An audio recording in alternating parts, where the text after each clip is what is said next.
महाराष्ट्र राज्य महावितरण म्हणजे MSEB कडून आता 31 मार्चची लगीनघाई सुरू आहे आणि त्याच्यामध्ये संपूर्ण वीज ग्राहकांना 31 मार्चपूर्वी थकबाकी भरा किंवा चालू बिल भरा याकरता आटोकाट प्रयत्न चालू आहेत। साम दाम दंडभेद वापरून हे सगळी बिलं कशी वसूल होतील याकडे महावितरणचं लक्ष आहे आणि त्या दृष्टीने सगळी यंत्रणा त्या कामाला लागलेली आहे।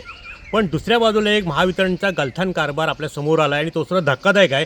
आपण जे आता हे फलक पाहतोय तो आहे ग्रुप ग्रामपंचायत मिऱ्या आणि भाटीमिऱ्या याच्या ग्रामपंचायत कार्यालयाच्या बाहेर लीना पॉवरटेक कंपनीने जवळजवळ 96 कोटीचं काम जवळजवळ 22-23 ह्या वर्षात केलं होतं आणि ह्या दोन ग्रामपंचायती म्हणजे ग्रुप ग्रामपंचायत मिऱ्या आणि सडा मिऱ्या अशा दोन ग्रामपंचायतीमध्ये 350 खांब ह्या लीना पॉवरटेकने भूमिगत टाकले होते की जेणेकरून वादळी वाऱ्यामध्ये ह्या भागातल्या मानवतेचं नुकसान होऊ नये म्हणून। पण ज्या वेळेला हे काम केलं त्यावेळेला ग्रामपंचायत म्हणणं असं होतं की साधारणपणे की आम्हाला हे याचं बिल येणारं बिल आणि ते टाकण्यात येणारे स्ट्रीट लाईट जे जवळजवळ 150 वॅटचे स्ट्रीट लाईट बसवण्यात आले ते बिल आम्हाला ग्रामपंचायत उत्पन्नाच्या आवाक्याच्या बाहेरचा विषय आहे।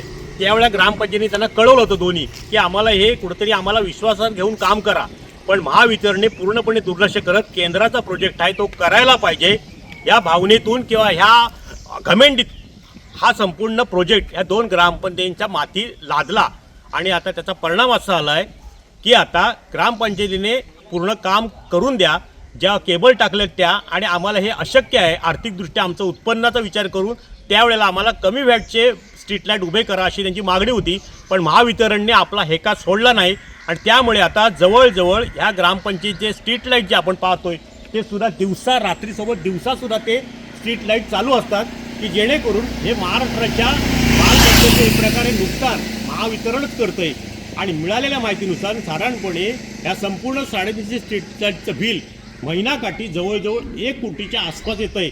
पण गेले 3 वर्ष हे बिल महावितरणमध्ये जमा झालेलं नाही। त्याचं कारण की महावितरणचा अट्टहास ग्रामपंचायतींना विश्वासात न घेता त्यांनी केलेलं काम ह्यामुळे हे पूर्णपणे बिल हे नाहक वाया जातं आहे, सरकारच्या तिजोरीत भरलं जात नाही आहे। ग्रामपंचायत म्हणणं आहे कुठंतरी मार्ग काढावा, त्यांनी पत्रव्यवहार केला आहे आणि त्या पत्रव्यवहाराला महावितरण दादही देत नाही आहे आणि आता गेले जवळजवळ 3 वर्ष हे स्ट्रीट लाईट रात्री लोकांना सेवा देतात तसंच दिवसासुद्धा ते उजेडीत चालू असतात।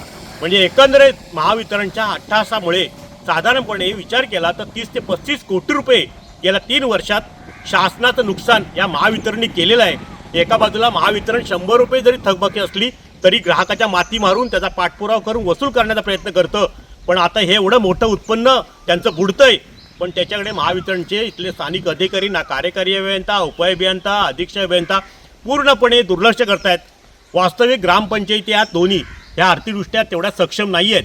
त्यांच्या म्हणण्याप्रमाणेच महावितरणने ते विद्युत खांब टाकायला हवे होते आणि लोकांना सेवा द्यायला होती, पण त्यांनी 150 वॅटचे सॉकेट्स म्हणजे स्ट्रीट लाईट बसवले ते अगदी अंतर्गत पण आणि मेन रोड पण। आणि आता बदलायचं म्हटलं तर साधारणपणे 10,000 रुपये प्रत्येकाचा खर्च आहे आणि काही ते बदलण्याची गरज आहे, काही ठिकाणी ते बंद पडलेले आहेत। पण ग्रामपंचायत उत्पन्नाच्या आवाक्याच्या भार असल्यामुळे ते काही करू शकत नाही। त्यांची आजही मागणी आहे की आम्हाला आमच्या आवाक्यात असणारे स्ट्रीट लाईट या ठिकाणी बसवावेत, पण महावितरणने आजही 3 वर्षात ठेका सोडलेला नाही। त्यामुळे महावितरणच्या गलथान कारभारामुळे जवळजवळ शासनाचे 30 ते 35 कोटी रुपये गेल्या 3 वर्षात बुडाले असंच म्हणावं लागेल। टाइम डिले करता किशोर मोरे, रत्नागिरी। टाइम्स डिजिटलला लाईक करा, शेअर करा, सबस्क्राईब करा आणि बेल आयकॉन दाबायला विसरू नका। Times digital.